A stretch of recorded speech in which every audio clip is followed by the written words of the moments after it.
अच्छा, तो आज बात करते हैं किस्त 366 की। और कारबे खानदान का घर तो जैसे एक प्रेशर कुकर बना हुआ है। बिल्कुल।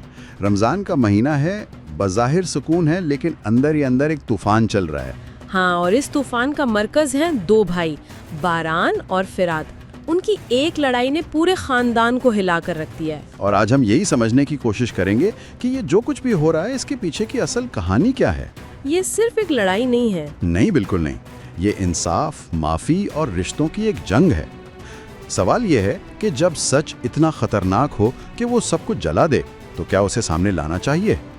तो चले गुफ्तगू का आगाज एक ऐसी जगह से करते हैं जो शायद मरकजी कहानी से थोड़ी अलग लगती है, जुवेरिया और जूदत की।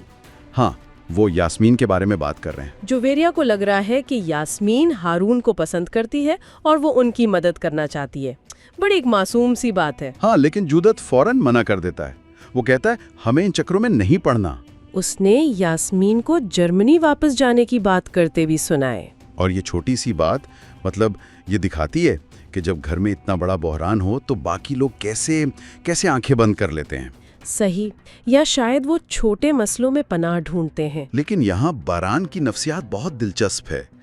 वो इंसाफ के लिए लड़ रहा है, ठीक है, लेकिन उसका तरीका क्या मतलब? मतलब वो जज भी खुद है, जूरी भी खुद और जल्लाद भी खुद ही बन गया है। और उसे इसकी कीमत का भी अंदाजा है।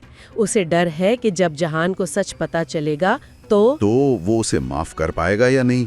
ये बहुत खतरनाक खेल है भाई। एक तरफ ये गहरी कश्मकश चल रही है और दूसरी तरफ किस्त के आखिर में हमें खानदान की बुजुर्ग खवातीन की गुफ्तगू सुनने को मिलती है, आज़ादे साहिबा और कदर आपा। और वो बहुत पुरुमीद हैं। उनका नजरिया मोहब्बत और माफी पर मबनी है।